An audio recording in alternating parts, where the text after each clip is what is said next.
In 1943, 1 year before his death, Edgar Cayce received a mysterious visitor at his Virginia Beach home. Dr. Helena Zimmermann, a German quantum physicist who had fled Nazi Germany, arrived with questions that would shake the foundations of everything humanity believed about death and rebirth. During their 3-hour conversation, secretly recorded and hidden in a Swiss vault for 80 years, Cayce revealed the shocking truth about souls who never have to reincarnate again and the specific conditions that free them from the eternal cycle of death and rebirth. The autumn rain drummed against the windows as Dr. Zimmermann entered Cayce's study, her eyes carrying the weight of witnessing unspeakable horrors in wartime Europe. She had come seeking answers about souls she had encountered during her research into consciousness and quantum mechanics. Souls who seemed to possess an otherworldly peace and knowledge that defied explanation. "Mr. Cayce," she began, her German accent thick with emotion, "I have met people who claim this is their final incarnation on Earth. They speak with such certainty, such profound knowing, that I must understand what makes their souls different from others who seem trapped in endless cycles of return."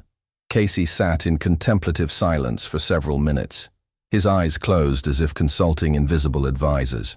When he opened them, they blazed with an intensity that made Dr. Zimmermann feel as though she was staring into the depths of eternity itself. "Dr. Zimmermann, you have stumbled upon one of the universe's most sacred secrets.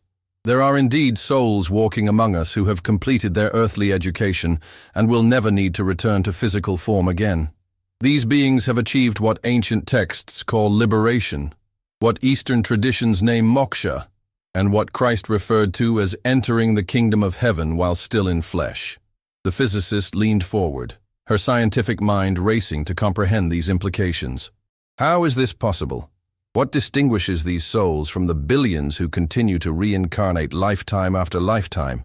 Cayce's response would challenge everything she thought she knew about human existence. The cycle of reincarnation exists to teach the soul specific lessons that cannot be learned in the spiritual realm alone.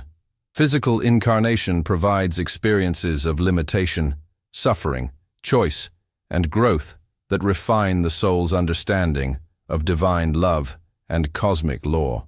However, once a soul has mastered these fundamental lessons, continued incarnation becomes unnecessary and even counterproductive to their spiritual evolution. Dr. Zimmermann activated her recording device as Cayce began to reveal the 7 definitive characteristics of souls who would never reincarnate again. His voice took on an otherworldly quality as he channeled information from what he called the Akashic Records, the universal database of all soul experiences across time and space. The first characteristic, Cayce explained, manifested as complete emotional mastery over all human experiences. These liberated souls have learned to respond to every situation with love, regardless of external circumstances. They do not react with anger, fear, jealousy, or hatred because they understand these emotions as illusions created by the separated ego. His weathered hands gestured expansively as he continued. "I have encountered such souls during my readings, beings who have experienced every possible human trauma yet respond with only compassion and understanding. A woman in California who had been betrayed, abused, and abandoned multiple times across several lifetimes. Yet when I accessed her soul records, I found only forgiveness and love for every person who had harmed her. She had transmuted every painful experience into wisdom and compassion, leaving no residual karma to resolve in future incarnations." The second characteristic revealed itself through absolute service to humanity, without any personal agenda. Cayce's voice grew reverent as he shared, "These souls serve purely for the joy of service, expecting nothing in return. They have moved beyond all personal desires for recognition, wealth, power, or even love from others. Their only motivation is to help other souls awaken to their divine nature." The room seemed to fill with golden light as he spoke. "I once encountered a man who had spent lifetime after lifetime as a healer, teacher, and guide for others. In his current incarnation, he worked as a simple janitor in a hospital, yet patients would recover faster simply from his presence. Doctors could not explain why mortality rates dropped when he was on duty, but I could see his soul radiating healing energy to everyone he encountered. He sought no credit, no recognition, no reward beyond the satisfaction of alleviating suffering. The third characteristic emerged through what Casey called cosmic consciousness, the permanent awareness of one's unity with all existence. These souls live simultaneously in the physical world and the spiritual realm, never losing sight of their eternal nature even while inhabiting temporary flesh, he explained, his eyes seeming to peer into dimensions beyond the physical. They see through the illusion of separation and recognize every person they meet as another aspect of the divine self. This awareness is not intellectual, but visceral, as natural as breathing. Dr. Zimmerman felt her scientific skepticism crumbling as Casey continued. A remarkable case involved a woman in India who could instantly know the past, present and future of any soul she encountered, not through psychic ability, but through direct recognition of their eternal essence. She lived in constant communion with the cosmic mind, accessing infinite wisdom while maintaining perfect functionality in daily life. The fourth characteristic manifested as complete detachment from material possessions and worldly achievements. Casey's voice grew stronger as he revealed, "These liberated souls understand that true wealth exists only in spiritual development and loving service. They may have material possessions, but they hold them lightly, ready to release everything at a moment's notice if it serves a higher purpose." Thunder rumbled outside as he shared a profound example. "I guided a wealthy businessman through regression who discovered he had been a monk, a beggar, a king, and a slave across different lifetimes. Each incarnation taught him that external circumstances had no bearing on inner peace or spiritual growth. In his current life, despite enormous financial success, he lived with the simplicity of a monk, using his resources entirely to fund hospitals, schools, and orphanages around the world. His attachment was not to money, but to the opportunity it provided for service. The fifth characteristic revealed itself through perfect forgiveness of all beings across all lifetimes. Resentment, blame, and victimhood cannot exist in these advanced souls, Casey stated with absolute certainty. They have realized that every experience, no matter how painful, was perfectly orchestrated by their own higher self for spiritual growth. They feel only gratitude for every soul who played a role in their evolution, including those who caused great suffering. His voice carried the weight of profound truth. During one of my most intense readings, I encountered a soul who had been murdered, tortured, enslaved, and betrayed across multiple incarnations, often by the same group of souls playing different roles. Yet when I accessed this being's emotional state, I found only love and appreciation for each soul who had participated in these dramatic lessons. This complete forgiveness had freed them from all karmic debt and the need for future incarnations.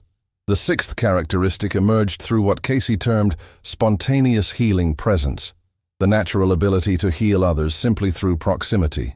These souls have become conduits for divine healing energy, not through learned techniques, but as a natural expression of their purified consciousness, he explained, his own voice seeming to carry healing vibrations. Their very presence calms anxiety, inspires hope, and catalyzes miraculous recoveries in others. They do not try to heal, they simply are healing incarnate. Dr. Zimmerman felt a profound peace washing over her as Casey continued.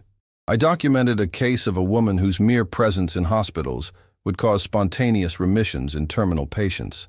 Medical staff began requesting her visits, not understanding why, but mortality rates would drop by 70% during her rounds. She carried no healing tools, performed no ceremonies, simply sat with patience and radiated the love that had become her essential nature. The seventh and most profound characteristic manifested as conscious preparation for graduation from earthly incarnation. These souls know with absolute certainty that this is their final physical lifetime, Casey revealed, his voice carrying otherworldly authority. They feel the completion approaching like a traveler nearing their destination after a long journey. They begin tying up loose ends, completing unfinished business, and preparing other souls to continue the work they will leave behind.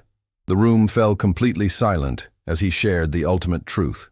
This knowing comes not from prophecy or prediction, but from the soul's recognition that all lessons have been learned, all karma balanced, all service contracts fulfilled. They feel the magnetic pull of their eternal home, growing stronger each day. Dr. Zimmerman asked about the scientific implications of these phenomena, and Casey's response bridged the gap between spirituality and quantum physics. Consciousness exists at different frequencies, just as light exists at different wavelengths. Most human consciousness vibrates at frequencies that require physical incarnation for continued evolution. However, these liberated souls have achieved such high vibrational states that physical matter can no longer contain their full essence. They incarnate one final time to serve as bridges between the physical and spiritual realms, helping to raise the overall frequency of human consciousness. The prophet then revealed the cosmic purpose behind these final incarnations. The Earth is approaching a critical evolutionary threshold where humanity must choose between continued separation and unity consciousness. These liberated souls incarnate strategically during this transition to anchor higher frequencies in the physical realm and to demonstrate the potential that exists within every human being. His eyes blazed with prophetic fire. They are living proof that liberation is possible, that the cycle of suffering can end, that every soul can eventually transcend the need for physical incarnation and return home to pure spirit. Casey shared the most startling revelation of all. The number of souls completing their earthly education is accelerating dramatically. What once took thousands of lifetimes to achieve is now being accomplished in hundreds or even dozens of incarnations.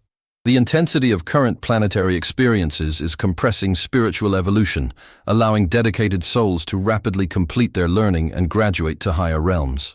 Dr. Zimmerman felt her understanding of reality reshaping as he continued. This acceleration explains why so many people today feel they do not belong here, why they experience deep homesickness for places they cannot name, why they feel like strangers in their own world. Their souls remember higher dimensions and are preparing for the return journey home. The physicist inquired about recognition signs for these liberated souls, and Casey provided specific indicators. They radiate an inexplicable peace that remains constant, regardless of external chaos. Their eyes carry ancient wisdom and infinite compassion. They speak of profound spiritual truths with casual simplicity, as if describing the color of sky. Most significantly, being in their presence triggers deep recognition in other advanced souls and spontaneous spiritual experiences in those ready to awaken. His voice grew softer, but more intense. They often work in humble positions, avoiding spotlight and recognition, content to serve quietly while completing their final earthly mission. Teachers, healers, artists, and simple laborers who transform every life they touch through the purity of their being. As their conversation neared its end, Casey revealed the ultimate paradox of liberation. These souls who will never reincarnate again often express the greatest love for physical existence and deepest compassion for those still learning through incarnation. They do not seek to escape Earth, but to serve it one final time with complete devotion. They have learned that true freedom comes not from avoiding responsibility, but from fulfilling it so completely that further learning becomes unnecessary. Dr. Zimmerman asked about the process of transition for these liberated souls, and Casey's response carried the weight of absolute knowledge. When their physical bodies die, these souls do not experience the confusion, fear, or attachment that typically accompanies death. They consciously release their grip on material existence and merge seamlessly back into pure spirit. There is no judgment, no life review, no planning for future incarnations. They simply return home to serve in higher capacities as guides and teachers for souls still incarnating in physical realms. The prophet's final revelation concerned the recognition of one's own liberation status. Souls who are completing their final incarnation often know this truth in their deepest being, though they may doubt it with their rational minds. They feel the approaching completion like a musician sensing the final notes of a symphony. The longing for home becomes overwhelming, not from dissatisfaction with life, but from the magnetic pull of graduation. His eyes met Dr. Zimmerman's with startling intensity. If reading these words triggers deep recognition, tears of remembrance, or overwhelming longing for spiritual home, your soul may be signaling its readiness for the final graduation. As Dr. Zimmerman prepared to leave, Casey grasped her hands with surprising strength. The souls who encounter this information are not here by accident. Some are liberated beings in their final incarnation, while others are advanced souls approaching that threshold.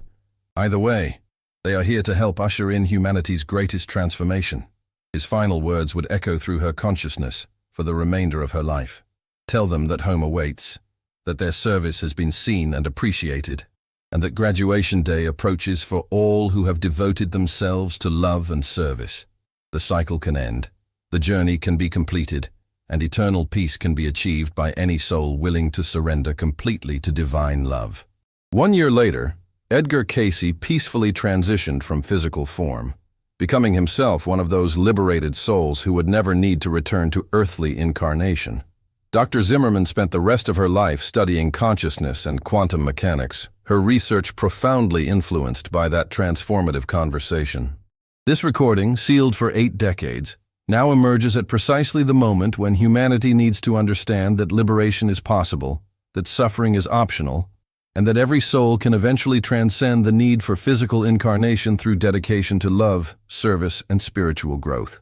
If these words resonate in the depths of your being, if you feel the homesickness for dimensions beyond the physical, if you recognize yourself as a soul in service to humanity's awakening, you may be among those completing their final earthly journey. Share this message with others who carry the same longing. Comment below about your own experiences of spiritual homesickness and service, and know that every act of love brings you closer to the ultimate graduation that awaits all souls dedicated to the path of liberation and return to the infinite source of all existence.